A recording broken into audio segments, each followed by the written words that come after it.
I came here 1948. I was 9 years old. I was brought up in Chattanooga, where I was born.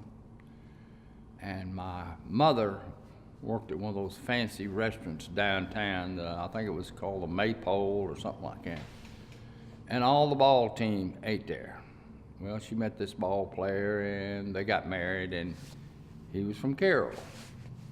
So he decided he was going to quit playing because he kept going up to Washington and back down to Chattanooga and up to Washington, and they wouldn't keep him in one place, so he decided he'd just quit. So he quit and we came back here. But when I came here, we came across that river bridge, and he said, "Son, you look across over there and there's Cairo." Well, at that time it looked like a huge metropolis.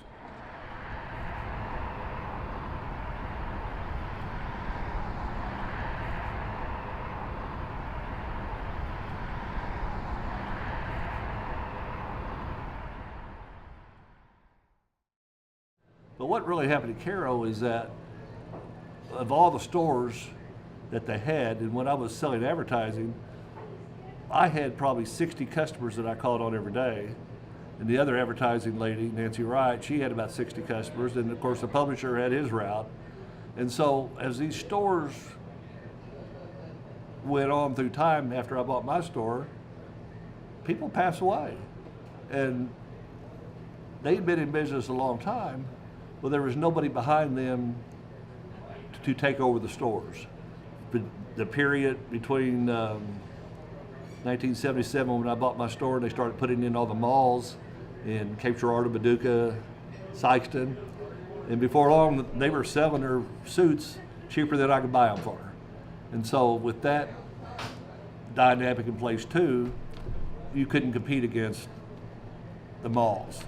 And Cairo did not have the foresight at that time to reinvest in their downtown. They didn't try to save any of the buildings, and it just, everything went to hell in a handbasket, and it's probably the most rapid devaluation of real estate that I've ever seen in my life.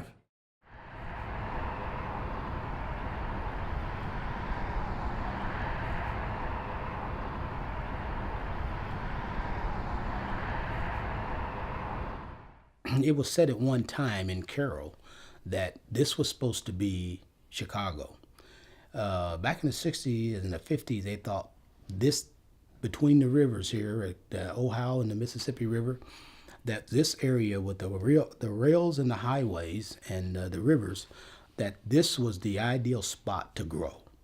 See, at one point, I didn't think ever we could get to this low. I thought we've gone about as low as we can go. And every 5 years or so, it looks like we go even further, So I'm thinking now, how low can you go? Well, this last 2 years, I just saw that you could go without a gas station. You can go without a grocery store. How can that happen? Well, looking into that glass bottle today, I would say that this community would be completely gone in 20 years. Completely gone. Now, is there any hope for this community? There's always hope. There's always hope. You have to hold on to hope. That's all you got. You got hopes and dreams.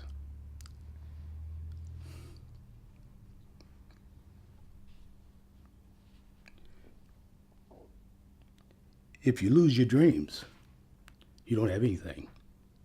That's all you got.